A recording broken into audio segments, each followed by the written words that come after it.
Mesdames et messieurs, bonjour à toutes, bonjour à tous, bienvenue sur le28.tv. Vous avez été nombreux, nous avons été nombreux à être bouleversés à l'annonce de la mort de deux jeunes en voiture le 25 mars dernier sur la rocade de Chartres à hauteur de Mainvilliers. Le procureur de la République, accompagné de la préfète d'Eure-et-Loir, du commandant de gendarmerie et du commissaire divisionnaire, ont tenu aujourd'hui un point presse pour nous informer des premiers éléments de l'enquête sur cette tragédie de la route.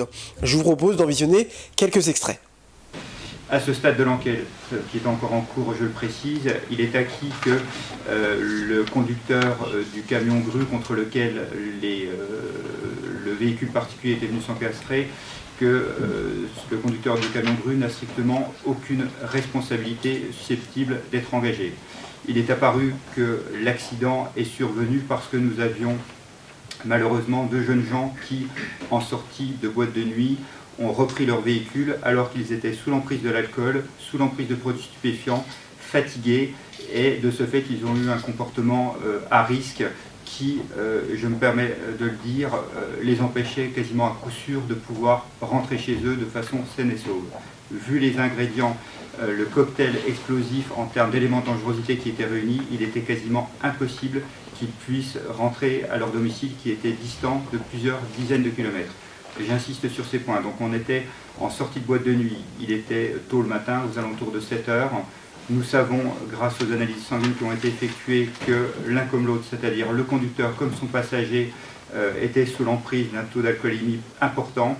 Ils étaient également sous l'emprise de produits stupéfiants et de ce fait incapables de conduire un véhicule correctement. Voilà, et moi je le dis très clairement et avec la plus grande fermeté possible, les patrons d'établissements de nuit, discothèques ou établissements de nuit qui ne se conformeront pas à leurs obligations réglementaires seront sanctionnés au plan administratif systématiquement, c'est-à-dire fermeture à l'issue, et nous nous réservons, enfin la police et la gendarmerie en premier lieu, la possibilité de signaler des comportements qui seraient déviants, enfin voilà, qui ne seraient pas responsables en tous les cas auprès du procureur de la République. Et la responsabilité du gérant de la boîte de nuit, est-ce qu'elle est engagée également ou seulement administrativement? Alors, sur un plan administratif, on se situe au niveau de la personne morale, en quelque sorte, de l'établissement, mais je ne vous cache pas que dans certains cas, qui pourraient être dans des cas extrêmes, on pourrait éventuellement envisager des poursuites au pénal pour homicide involontaire. Alors qu'on soit bien d'accord, pour le moment je ne parle pas du tout de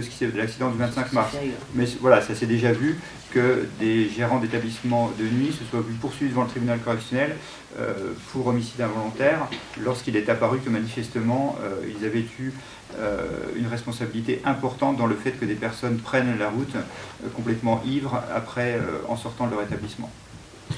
Madame la Préfète, depuis le début de l'année, vous avez parlé donc de 9 morts sur les routes. Est-ce que cette tendance est propre uniquement au département d'Eure-et-Loir ou on a observé ça à l'échelle nationale? Est-ce que vous avez des... En tous les cas, on est dans les mauvais élèves. Voilà. Alors qu'on était dans les très bons l'an dernier, en fait. On est dans les mauvais élèves. On a une forte progression comparée à l'année dernière, on a donc 4 morts de plus depuis le début de l'année, à la même date. La responsabilité de l'établissement est engagée. Est-ce que d'autres responsabilités, je pense éventuellement à celle d'amis, qui étaient peut-être avec les deux jeunes, étaient également? J'ai dit tout à l'heure peut-être engagée, c'est-à-dire que voilà, à ce stade de l'enquête, je ne peux pas vous dire qu'il va y avoir une sanction administrative et encore moins d'éventuelles poursuites pénales pour homicide involontaire. Alors après, pour répondre à votre question, monsieur, oui, on peut imaginer dans certains cas, il faudrait que je recherche si ça a déjà été fait, si des personnes se sont trouvées poursuivies pour homicide involontaire parce qu'elles avaient laissé d'autres personnes conduire sciemment alors qu'elles savaient qu'elles étaient complètement incapables de le faire. Sachez, mesdames et messieurs, que compte tenu du fort taux de mortalité sur les routes du département d'Eure-et-Loir, les contrôles de gendarmerie et police seront renforcés sur l'ensemble des boîtes de nuit de l'agglomération chartraine.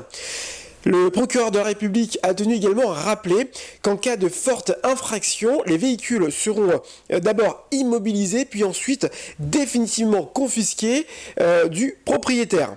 Ces contrôles se dérouleront également sur l'ensemble des week-ends et du pont du mois de mai. Je vous remercie de nous avoir suivis. Je vous rappelle que l'actualité de votre département d'Eure-et-Loir, vous la retrouvez sur notre site internet au www.le28.tv. Vous retrouvez aussi l'actualité sur notre page Facebook à Télévision Eure-et-Loir. Encore merci et à bientôt.